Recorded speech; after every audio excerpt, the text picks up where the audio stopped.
Hello, and welcome to MoviePod, a reclaimed cinema podcast. This week we're talking about a film from 1966 that premiered to no fanfare in El Paso, Texas. It was forgotten for decades until in the 90s when the Mystery Science Theater 3000 TV series made an episode of it. After it gained a reputation as the worst film ever made, a cult following that loves to mock the film has led it to getting a prequel, a sequel, a Blu-ray restoration, and there is somewhat of a 4K restoration in the works for it right now.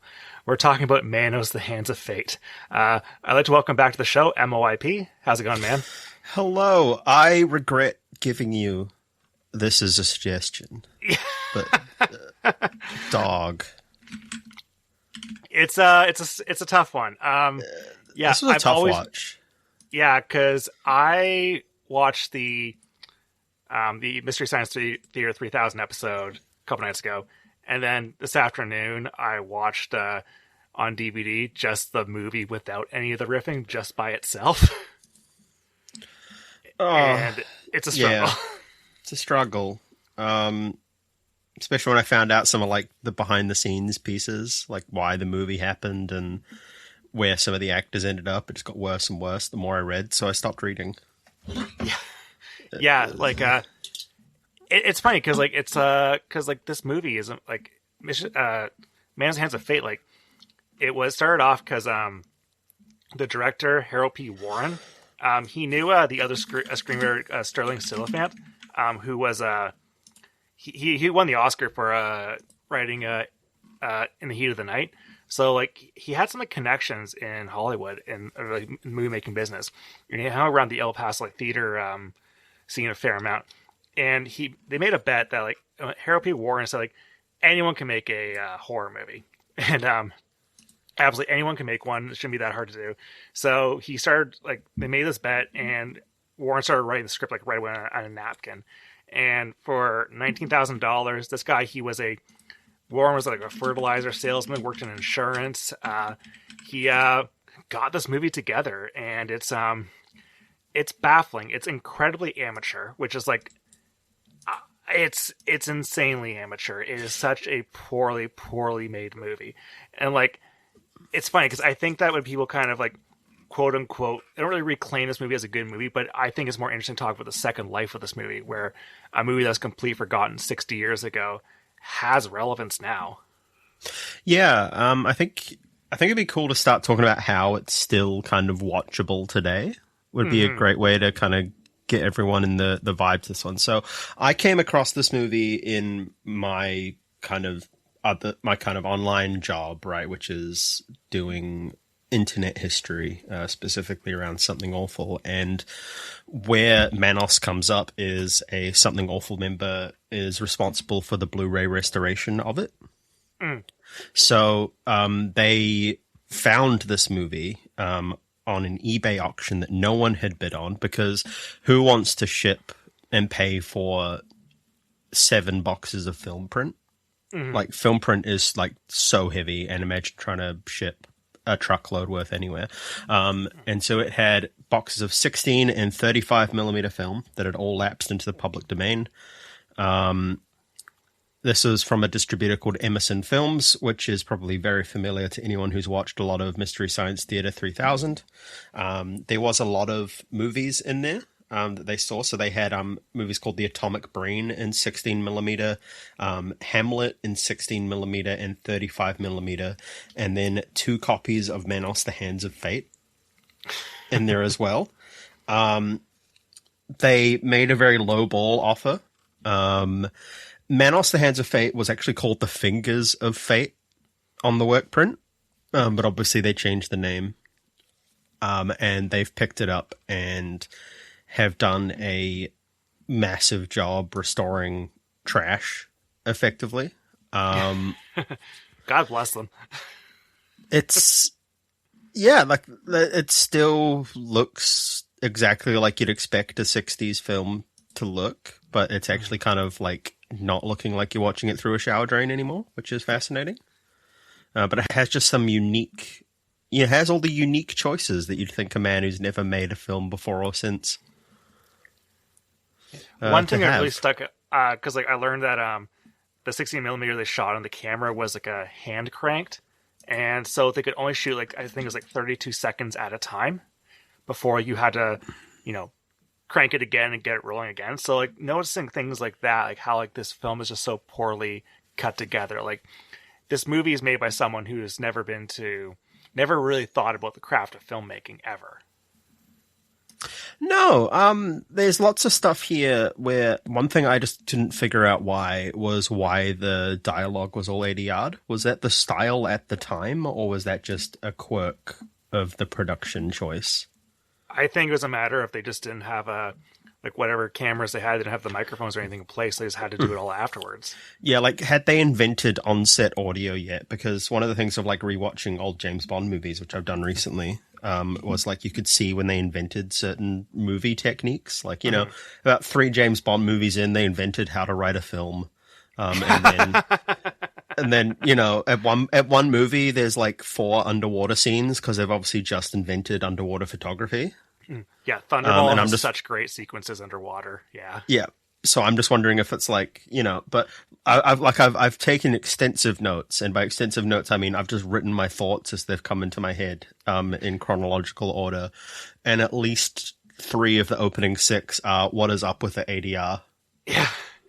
And yeah, because the ADR all the actors as well. There's reports that the actress who played the little girl, her name is Jackie Naiman, and she apparently she cried during the screening when she realized that some adult woman had overdubbed her in the final product.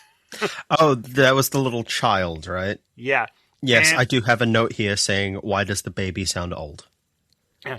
And she's the one that's kind of championing this movie for like decades, like because she was the one that pretty much started this Kickstarter for Manos Returns, the sequel, which I watched last night, and it's worse than this movie because it's not. It looks absolutely horrendous, but also Manos Returns is trying to be tongue in cheek, and it has worse acting than this one somehow. Well, that I kind of dub as the Room syndrome in my head, where if you were filming something as bad as The Room, but you were being serious about it, it would be nowhere near as good. And I already have very little patience for The Room.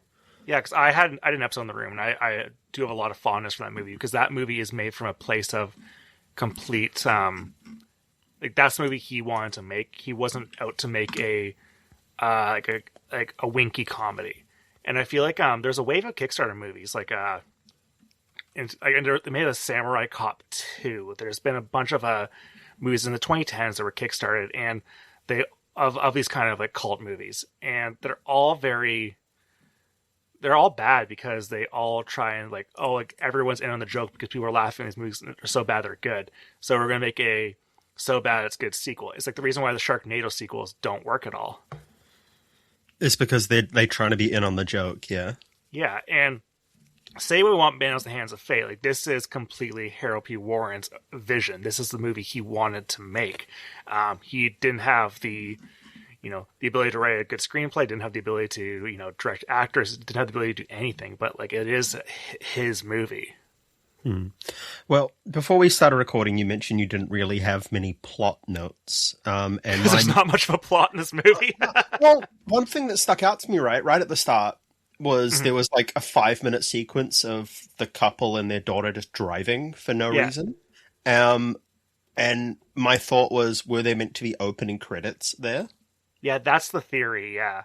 And he just ran out of money, and we've just got 5 minutes of completely pointless driving to a point where they pull over, and then they have the most like abysmal ADR singing I've ever heard in my life.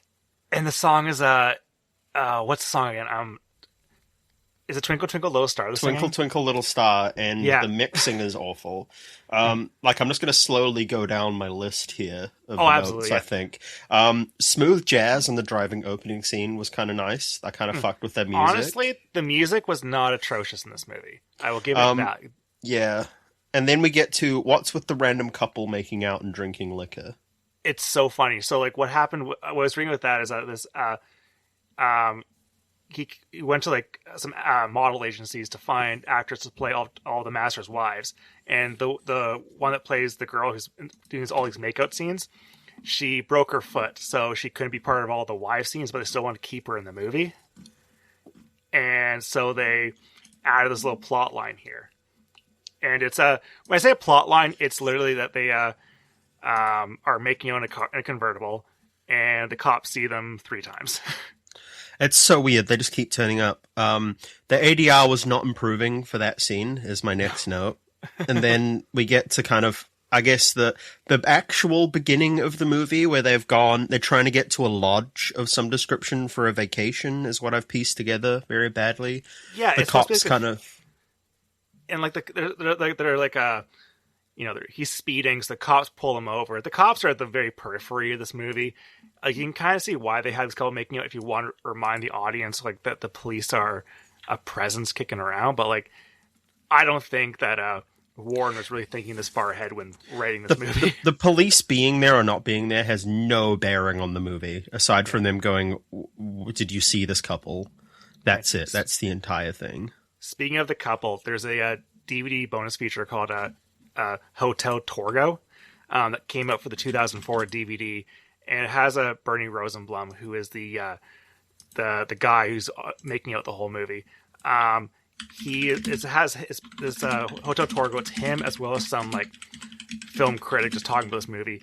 And this Bernie Rosenblum guy, he also functioned as he's like a ponytail scumbag. Now he's sounds like chain smoking the whole documentary. Kind of a repulsive figure to pay attention to for a behind the scenes featurette.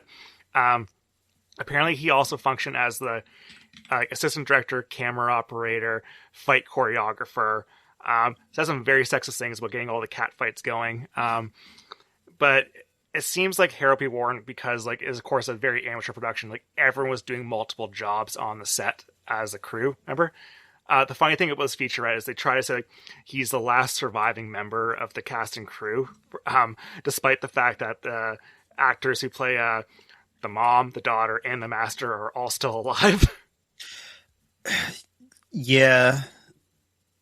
I mean, we'll get into Torgo, I guess, because Hello Torgo is my next note. I love Torgo is like probably the most iconic part of the movie. Yeah. Like the violent, incoherent music that appears when he's on screen, Torgo's theme song, is so bizarre. Yeah. And I'm going to say that a lot throughout this movie that is so bizarre, but like what is up with Torgo? Yeah, because like he's supposed to be like, almost like a sitar, like a sitar, whatever that Greek thing is. Like, Satyr?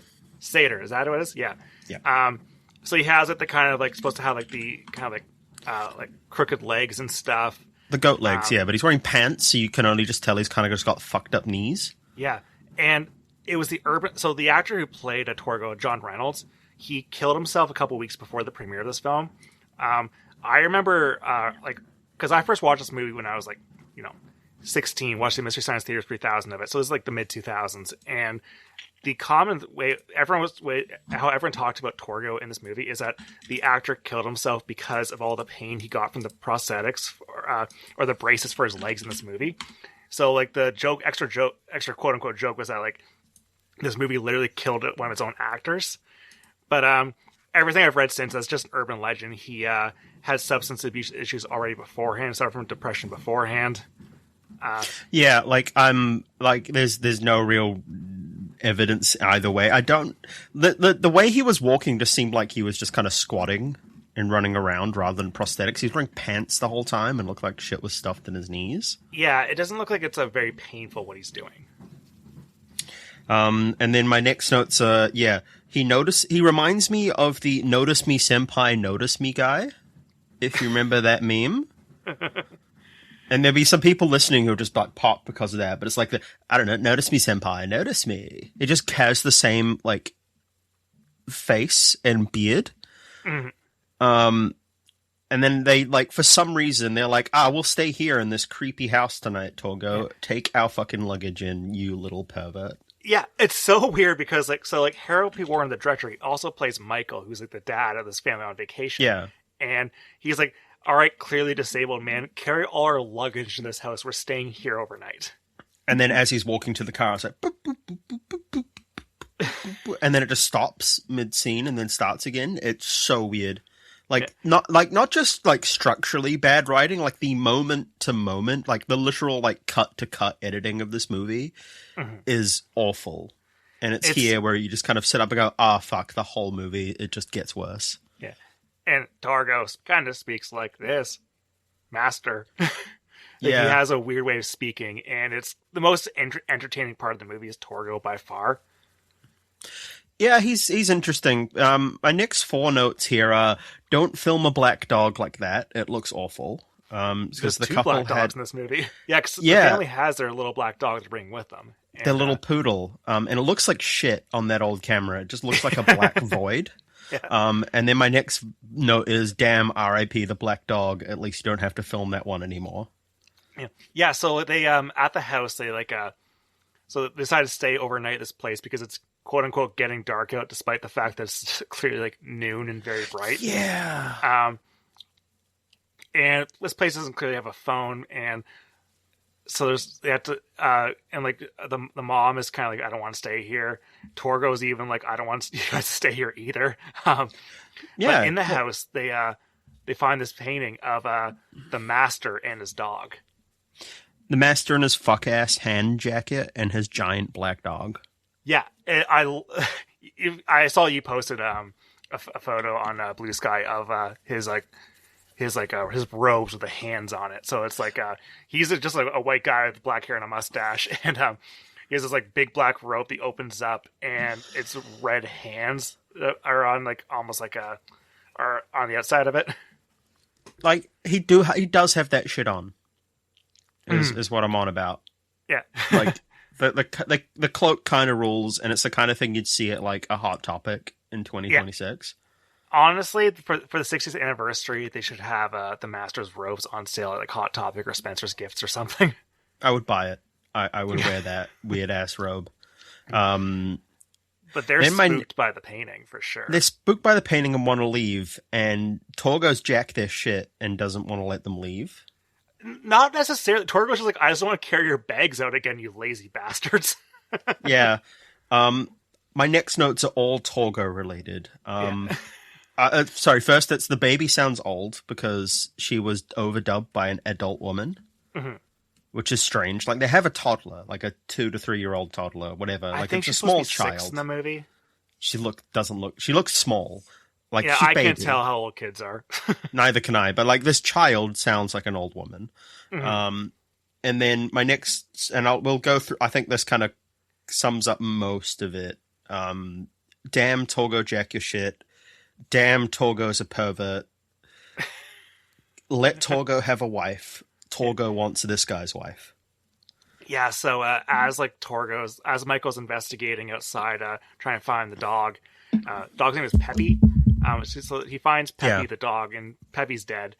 And the wife's like, all right, well, like, you know, I'll go bury. So he's like, I'm gonna go bury the dog deep into the desert. And what's always funny about this movie is there's a lot of exterior shots clearly filmed at nighttime, like the dead of night, and the light they have only goes maybe like 6-7 feet. So you can't. They brought one light.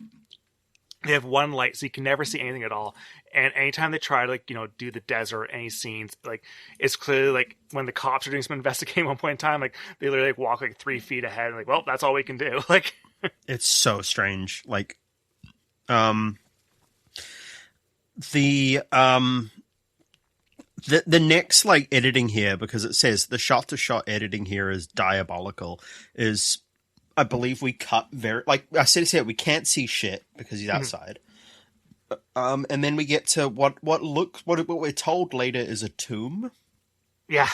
But there's no establishing shot as to where this is in the movie at all. Yeah. I believe it just snap cuts to what's looks like this like gray concrete room, and it's like, is this under the house? Is it next to the house? I have no fucking clue. Yeah. And it's like, all I know is the master has that shit on, and then we snap cut back to the young couple making out again for some reason in a scene where you can still see the clapperboard. Yeah. Like, it is such a cheap movie. It's hilarious. And yeah, again, like this is when the cops accost him like, you two should not be making out here or something. And like, I don't know, like I feel like part of this, the couple making out too, as well as the cat fights in this movie, probably a lot of it's the director's barely disguised fetish.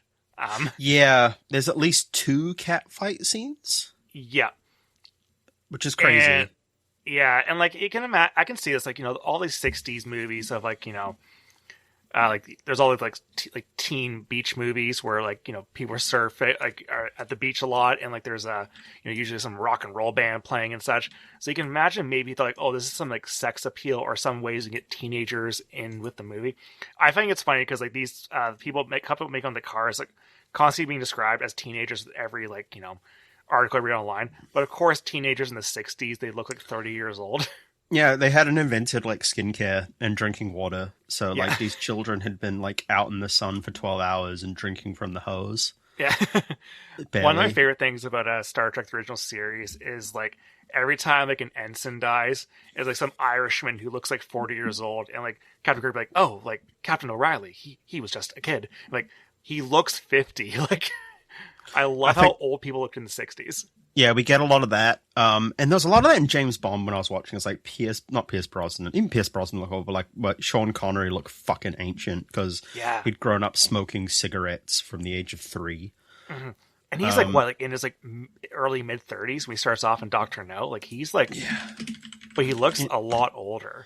Yeah, and he's already got like kind of, he looks like at least late 40s in current, maybe 50s. Mm-hmm. In current everything. And he was a bodybuilder. Like he was like that was the peak, you know, male form at that point in time. So those listening at home, have you noticed we're doing anything in our power to not talk about the movie? It's because Manos, it's like it's funny. One of the Mystery Science Theater recurring jokes is like every time there's just like establishing shots of like, or there's just driving shots of them, just like there's not really many establishing shots. These just people like driving around, nothing happening. A lot of blank time in the movie. The robots and Joel was keep saying Manos, the hands of fate, because the title's just so funny. And they're just like Manos, the hands of fate. Yeah, there's a lot of dead time. There's no explanation to what Manos is. I'm assuming it's like some kind of demonic entity or something, because there's like a bust that's referred to as Manos, but also the magic powers aren't real. Okay, well, we will get to the magic powers in another scene, but I think my next note here is arise, my wives, and then the master does not need more wives because he's got like 8 wives. Yeah, and Torgo was harassing Margaret, just kind of creeping on her because he wants while she's asleep. While she's asleep, because he wants his own wife, and Master has many. The dynamic is like not really, you know, doesn't make a lot of sense between like why is Torgo stuck around with him? Like, yeah, why? I mean, Torgo, I guess, is like cursed to stay there, as we kind of, you know, spoilers for Manos, the Hands of Fate. Yeah, like the end of the movie ends with the husband replacing Torgo. And so I'm assuming there's some kind of like magical power there, but why is there this demonic like Mormon sex cult thing happening in the middle of like Texas? Like, why this little house? Yeah, why is there not some grand temple somewhere if this is such an important deity, or maybe it's like some like lesser shitty deity in like the in the grand scheme of things? Like, we get the cat fight because the master doesn't pay attention to his old wives. And he wants younger wives. And then my notes are, as the cat fight's happening, I've made a note going, is this meant to be a horror movie? What is going on? So Bernie Rosenblum and that Hotel Torgo documentary, he's the guy who's making out the car, but he's also worked as the fight choreographer for this scene. And the way he was just kind of describing like how he got these women to fight one another. It's like, yeah, sometimes they just like hurt each other and stuff. We've made it look real. Like we made them rough and tumble going around. And this is definitely, the director is very turned on by this scene, the way all the women are fighting. So they're wearing like these like flowy white like nightgowns. Yeah, which I get the aesthetic of is my cult, and I've got like 7 wives all wearing long flowing white robes. It's a very classic thing, but they're also just rolling around in the dust for some reason. What I love is when you first like there's one point where there's like sitting around a fire, all these wives, and they're just kind of just like shooting the shit. They're upset because with this family coming along, like, oh, like there's a new potential wife coming here, as well as a child, a girl child. They don't want these any more wives added to the pool of wives, I guess. Yeah, it's strange. Like, none of this is explained, everybody. Like, we are trying to piece together this plot. Yeah, and why it makes sense. And like, I don't know. I also feel like if if sacrifice is on the table, like, wouldn't she kind of want more wives so you don't have to be killed off to appease the master and Manos? But all at the same time, maybe getting sacrificed is an honor and you want it to happen. Well, they get to the next scene, right? Which is my note here is poking my house satyr in the dick with his walking stick. Oh, yeah. He's just like in the corner. Like he's like passed on the corner like a drunk or something. You can barely see him and he just gets poked. Yeah, he just gets poked in the dick with his walking stick. And then the giant black Doberman's there and the lead is going off to the right of the screen and the master's on the left. And I'm like, was someone standing just off camera holding the dog lead? Because they hadn't invented animal acting yet. Animal acting's really hard. Having done like work with animals before, I'll talk to you about. I'll explain. I've been in marketing for like 12 years now. And there was a time period where I had to do a bunch of interviews with some basketball players. Yeah. And we were interviewing them in places you would never think to interview them because this was just after COVID. And we got help with a bunch of local companies who really wanted to get a little free advertising out of us post-COVID. So we like the zoo welcomed us in and let us interview them while giraffes were trying to eat out of their collars. And that was annoying because filming while the giraffe happens, right? And then also filming with penguins.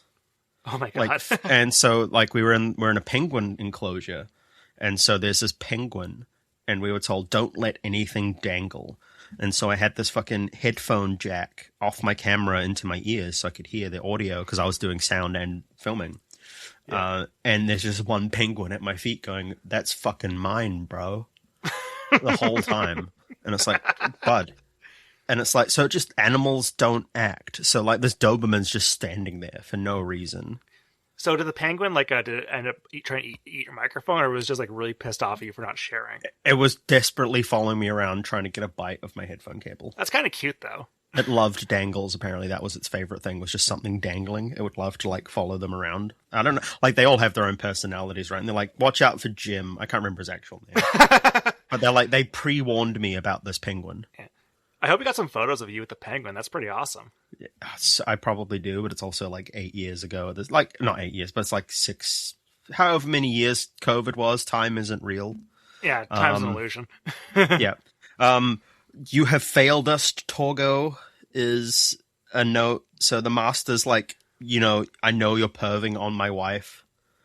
And then it cuts back to wife fight still going. It has my favorite line in the movies here is like, Master has many wives. Why can't Torgo have one? Why can't Torgo have wife? Torgo wants her. Like, she will be mine. And then I cut back. Like, Torgo's like a pervert freak to the wife. Mm-hmm. The couple, the non-master wife. Yeah, wife. Margaret. He's just perving on her through the window and watching her get changed, I think, for a second time. Mm-hmm. And then it cuts back to wife fight is still going. Yeah. And like they're just like basically like rolling around each other, like doing like there's a lot of fake slaps, fake punches in this movie, but yeah, it's not like they're like they're yelling they're basically just fighting because like they don't know what to do with the two new women, like the mother and the child in this place here. Like it's a very silly, like there's not a real justification of why they're all fighting with one another. I just don't get it. I just don't get what's up with this movie. I've sat there and gone, fuck, this is weird. I watched this movie less than 12 hours ago for everyone that's listening now. I literally sat down and watched this last night. Killing my wife in what I'm told is a tomb, but is likely a soundstage, followed by... Oh, it's definitely not a soundstage. It's definitely just a slab of concrete. A warehouse, somewhere. Yeah, a slab of concrete somewhere. And then they're killing my boy Torgo by jiggling him. Yeah, like also like there's a magical ritual happening with Torgo, and like there's a part where like Torgo's like on the slab, and all the wives like have hands like they're pointing towards his face and everything. And in the behind the scenes, Brandon Rosenblum, he says that as like all these women were like putting hands across him, like hit some hands end up on his junk, and he's like, hey ladies, your hands are on my balls, you're on my penis right now. And it's just like, oh god, must have been the biggest perverted set ever for a movie. The horniness here, because there is moments here I can tell this was the writer's barely designed fetish. Like there's horniness in the sense that it's like, I want to beat you with a bat because of how awful it is. And then there's the horniness that you get out of like Death Stranding 2, where you're taking photos of the 3 women on your ship and they're all like posing and doing stuff. And it's like, I can tell Hideo Kojima was rock hard while planning this out, but I can't be mad about it because of how earnest it is. And it's neither of those things. This is just weird. Mm-hmm. Yeah, because there's like this movie, everything, just the filmmaking stuff is so vague and so inept that you don't really know what the true focus of any specific scene is. There's no drive to this movie. There's no engine to this movie. There's nothing that really keeps you really truly engaged with the film. Like the reason why everyone loves this movie is because the Mystery Science Theater 3000 thing is the riffing. It's making fun of it. So you're kind of laughing with the jokes. But if you're watching it just by itself, there's like, this is a movie that you can only really latch on if you're just kind of like bewildered by the shoddy craftsmanship. So it's not like you can kind of be like, there's like a good performance in here somewhere, or there's like, some good visuals. It's all complete amateur shit. Yeah, speaking of amateur shit, they explode my boy's hand off. Oh yeah. This is this is the one effect I think is pretty good in the movie. So like the master's there and he like drags Torgo's hand towards the fire, and then basically it cuts and Torgo's like runs off, and the master's holding like the sort of like hand prop that's on fire, and so Torgo's hand is severed, and Torgo, the actor himself, has like a burning stump, and he runs off into the darkness, never to be seen again. We'd never see Torgo again, and his hands become what is obviously a candle. Mm-hmm. Like it's made out of wax and like dripping as it's on fire, and I guess, is that the hand of fate? I don't know what the specific hand of fate is. No, none of that's explained. Having watched Manos Returns, the sequel, starring, it has the actors played the mother, the daughter, and the master are all back playing the same roles. I was shocked that the master was still alive in 2018, but how is it? Does he look ancient already at that point? Because he already looked pretty old, but I also don't know if that's like if he was just 30. Yeah, in a 60s way. He looks old, but like not like not like completely like Jimmy Carter near the end old. Like, but yeah, it's that one. It's pretty much the exact same movie where there's like Torgo's back, the master's back. There's a lot of wives there, new people just driving through and getting tormented by the wives and the master. It's truly unwatchable. I watched it on Tubi, and I was going to try and seek out this on Tubi. Yeah. Oh yeah. Horrendous movie, and it's all spearheaded by Jackie Naaman Jones, who plays the daughter in this movie. They also made a movie called Manos, like The Rise of Torgo or something like a prequel. But after watching the sequel, I could not watch more Manos content. I watched this movie twice. I watched the sequel. I watched the making of documentary. It was too much for me. Oh, no. We are close to the end, at least. We get the sick line, "Destroy me, I'm permanent." Mm-hmm. Which rules. Like, Manos has made me permanent, which is a sick way to say, like, immortal or undying. Like, I actually kind of fuck with that line. Yeah. Rules as hell. The dog hasn't done anything other than hang out. Like, what's the point of the dog other than to be a spooky dog? Yeah. I truly though, the dog though, the painting when they first see it, I think that's actually a pretty good image. At least it's a fun painting. Like, it feels like something cursed you would run to, like, see on a wall in a Dark Souls game, or see like a mansion in Resident Evil or something, like a spooky photo. we get a blurry master jump scare as they try and leave. The dad pulls out the previous, like, we actually have our first instance of good filmmaking, where the gun that's previously established to have been existed. So when the dog went missing, their little shitty black poodle, the dad went and got a pistol out of the car. He whips the pistol back out and tries to shoot Torgo. Tries to shoot the master, and all that happens is the film reel goes a little blurry for a second. Mm-hmm. And then my only note here is Dad is the new Torgo now. Yeah. But before that, the family's trying to escape through the desert, and the mom just kind of like falls over, like, I can't go anywhere. Take Debbie and run away. Like, she just kind of gives up instantly. And they find a rattlesnake, and the dad shoots at the rattlesnake with a revolver. And that's then the police deputies, they come back because like they hear it, and it's like they think it's coming from Mexico, the gunfire, and they don't really come by to investigate the crime. But I love the absolute poor attempt to escape and flee the desert, and then the dad comes with the idea like, oh, what if we were to just like the mom's like, we should actually return to the house where all the bad guys are, because the cult will never think to look for us there. And which is the dumbest idea possible, because that's where they are. Like, that's where all the bad guys are. And then that's when they run into the master, and he has a cool scene with the not a cool scene. There's no cool scene in this movie. Has a part where you mentioned how it's interesting filmmaking with the gun. Yeah, that whole part was so incoherent that no wonder I skipped a part, right? Like, we kind of run out, there's a rattlesnake, we shoot it, then run back and try and shoot the master. Yeah, because you can imagine in a better movie that like there would actually be, the police would show up, and you might get the police might help, or they might be an extra couple of kills where like the wives kill the cops or something.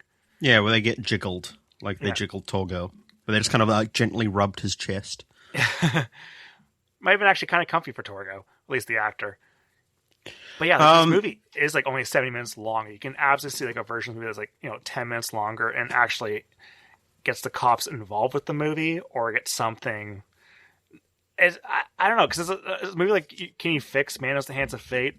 Probably, if you had some competence, but like I don't think it's a movie that like if you had 10 minutes more runtime and the ability to actually craft a coherent scene, you could make something semi coherent, but it's still like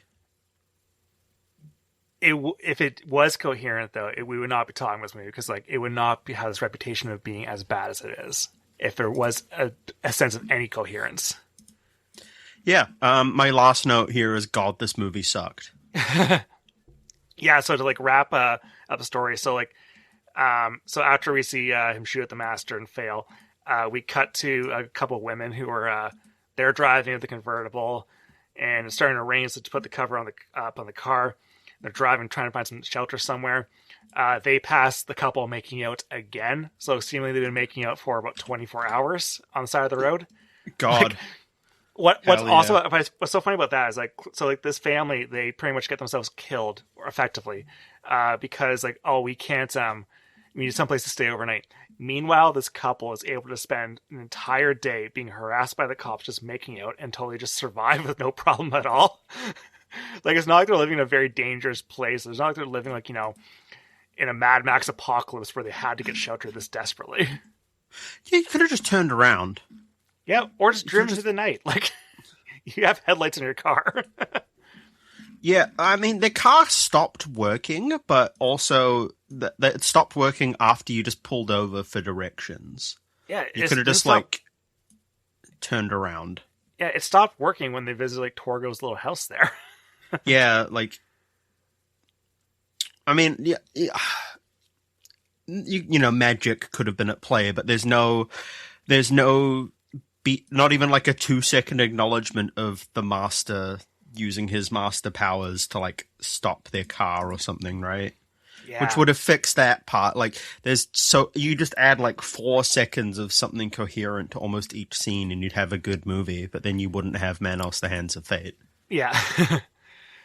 And when these women arrived, they the house, we see Michael, and he is stanced up like Torgo. He's like, does he do the Torgo voice? He Or does the Torgo voice, like, and I he's I am Michael. I take care of the place while Master is away. And I would have made him new Torgo. I would have made him say I am Torgo. I would have made him change his name. Or call him Torgo too. Like, just give him like a lineage of Torgos. Like, Michael's a bad name for like you kind of like a Igor kind of henchman. Torgo's a great name for a henchman. And we cut to see some of the wives, and Margaret and Debbie have now have the same white gowns on. So they're clearly the wives of the Master. So the Master's a pedophile.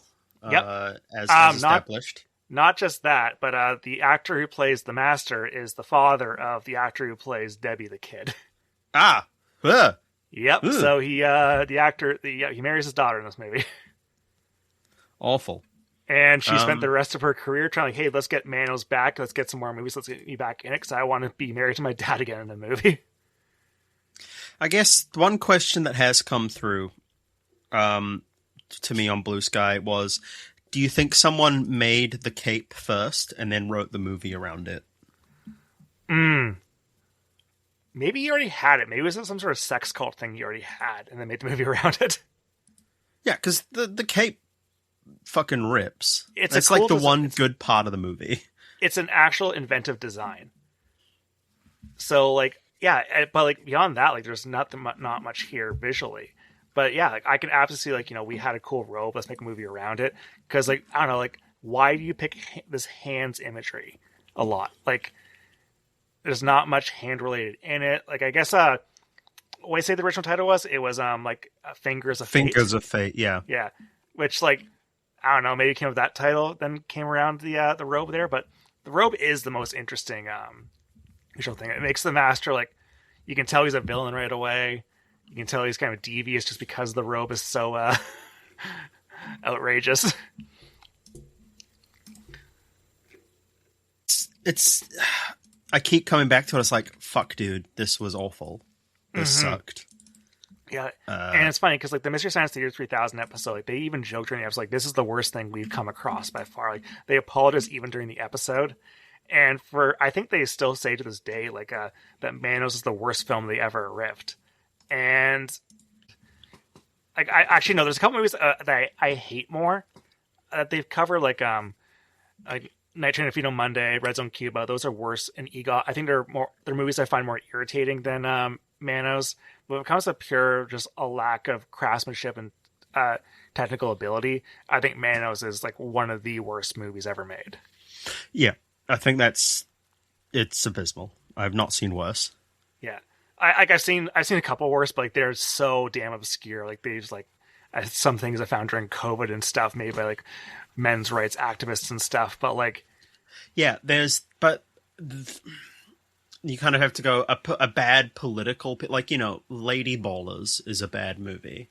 Yeah, but is that a bad movie because the subject matter is bad and it's, like, made with hate in your hearts, and therefore you just kind of lack the fundamental skill? But, like, and then we're kind of like, it is a bad movie, but this is just bad on every single level, despite without the political modifier on top of going, we're doing this out of hate. Like, there's no part of the process of making this movie, down from the writing to the, like, they told the actors, like, the actors knew this was gonna be bad, but, like, there's like, oh, like, we'll fix some of the stuff in post-production. But if anyone ever says fix it in post, don't listen to them. Yeah, team. Exactly. It's why every Marvel movie is shit now. Like, it's just the pre-production is disastrous, the production is disastrous, and the post-production, you can't fix all this stuff because you don't have this level of talent behind it. I guess the nice thing is that he proved his bet that anyone could make a horror movie. Just maybe they shouldn't.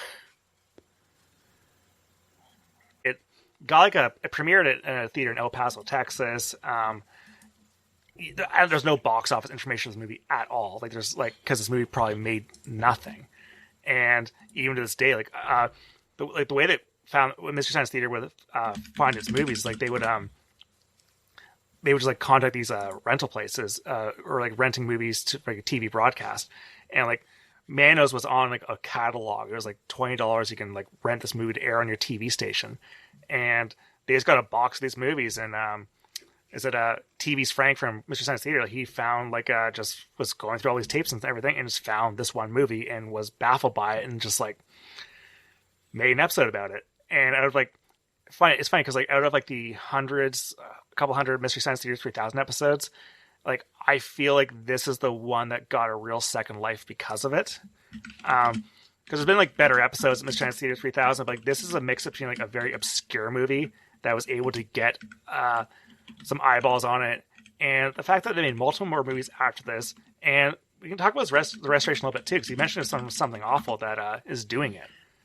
So like they just like found the film and they're just restoring it. And I saw like on Facebook, I think because the person was posting about like some frames from the restored footage from this 35mm print, and it looks pretty good. And he posted on Facebook how like it's going to be in theaters at some point this year, which I'd be I'd be quote unquote fascinated to actually see, because like, you know, I think this is copyright. I don't think this movie is copywritten at all. I think it's public domain at this point. Yeah. One of the issues that you'll be having with the movie, right, and even when it was out there, this movie was shot on 16mm reversal stock. So that was a cost-cutting measure at that point. 32mm is what you'd want. 35mm is what you'd be shooting on. 35. They shot and edited on the 16mm and then made a 35mm blow-up.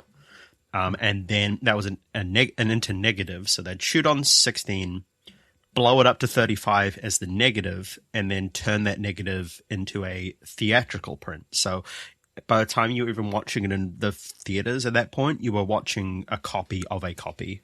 And then the lab work that they were choosing for that would have been the cheapest possible lab work possible. It would have compromised the color even further. So even if you're comparing the DVD and the work print, it's night and day in terms of it's abysmal. Like the DVD I watched, I think it's from 2004. It was like so I had the Shout Factory Manos Hands of Fate set, so it comes with the DVD was the episode of Mystery Science Theater of Manos Hands of Fate, as well as a second DVD which just has the original feature film without the riffing, and it's a very beat up print. I think it's the same one they used in the episode, so it's not restored at all.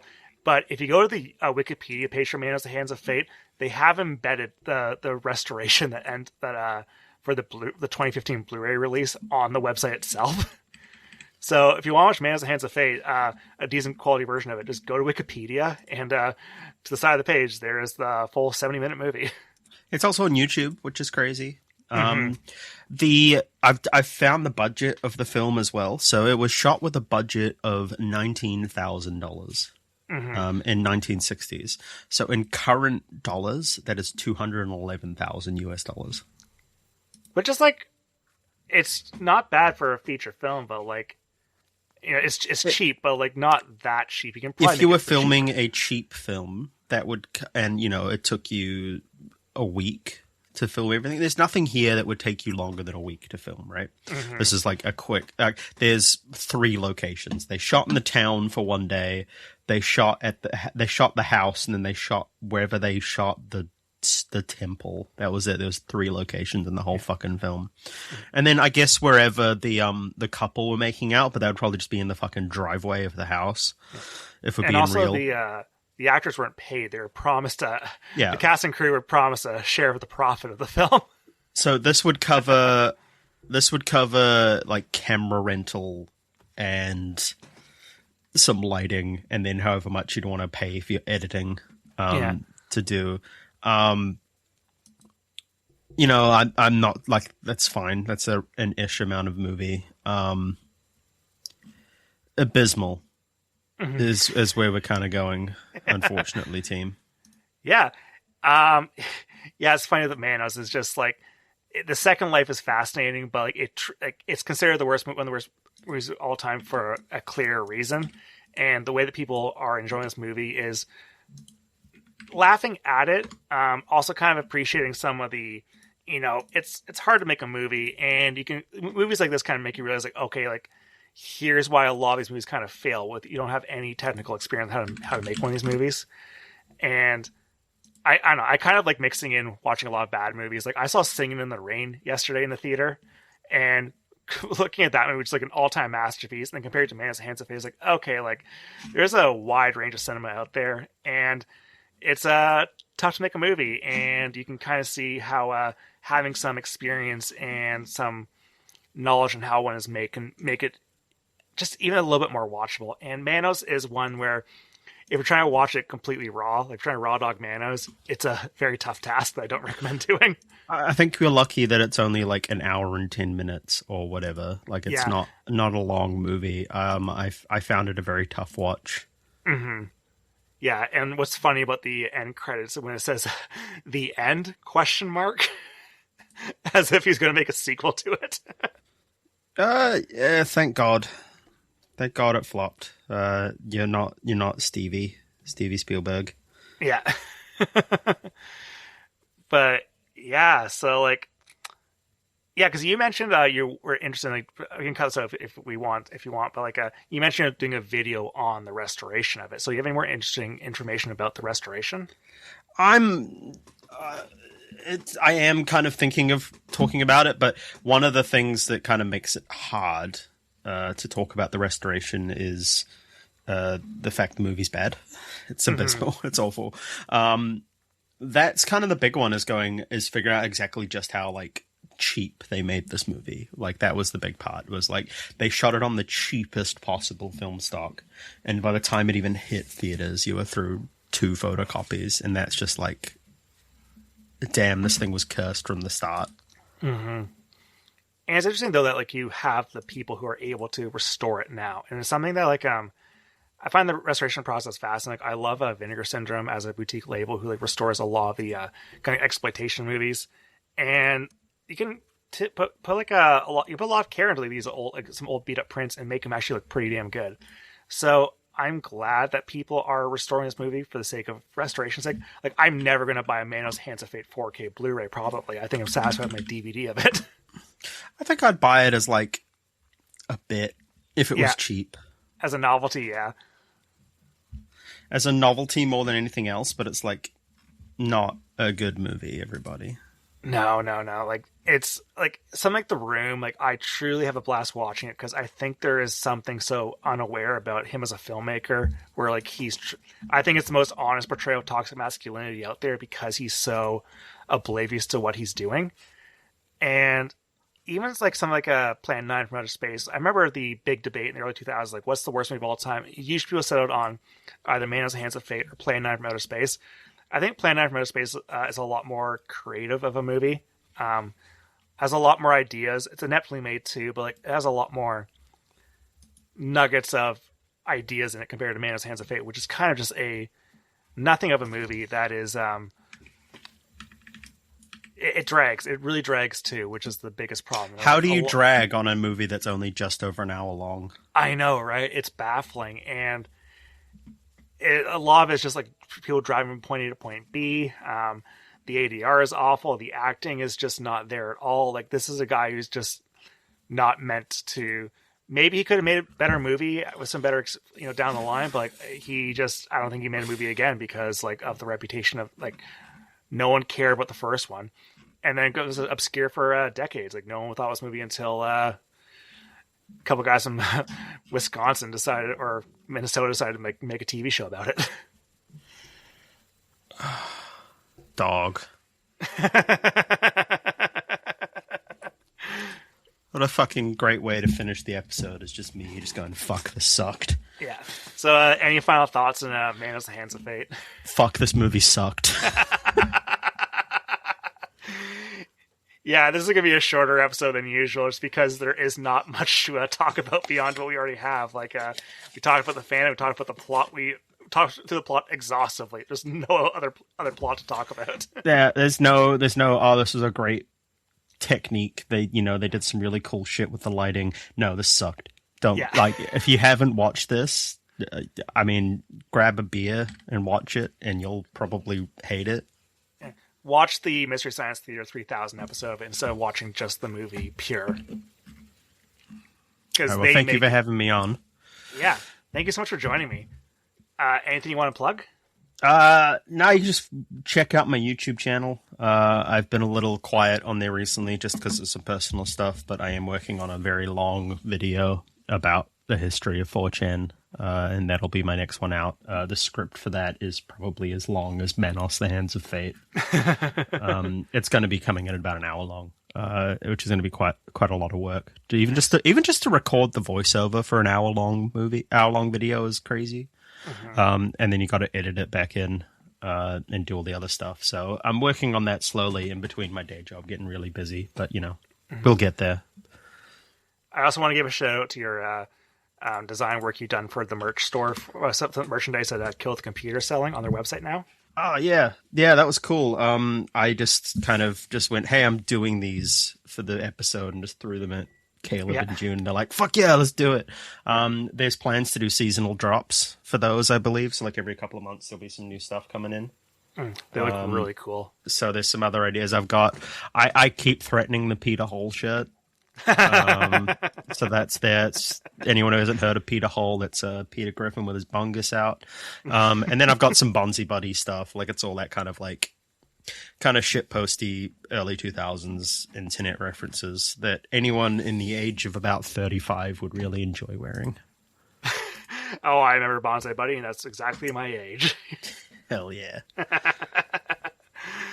Thank you again for joining me. Thank you for having me. You can follow me on Twitter, Blue Sky, and Letterboxd at BWishart. You can also follow MoviePod on Twitter, Blue Sky, YouTube, and Instagram. Send in some mail to the mailbag at MoviePod, mailbag@gmail.com. Any movie-related stories, any requests, any suggestions, just anything you want. Just want to do a mailbag episode at some point. MoviePod will continue. Next week, I'm going to be doing a Mortal Kombat from 1995, directed by Paul W.S. Anderson. Have you seen that one? Hell yeah. I have not, but I want to. I've got some friends coming around later today for Bad Movie Day. Mm-hmm. It's something like we have a monthly play tabletop games thing, but on a day where we're like, we don't want to play games, we will instead watch awful movies and go from there. I think today we're probably going to be watching Equilibrium. Oh, that one's so stupid. Equilibrium. No, sorry, we watched Equilibrium last time. This time we're going to do its companion piece, Ultraviolet. Oh man, Ultraviolet's so bad.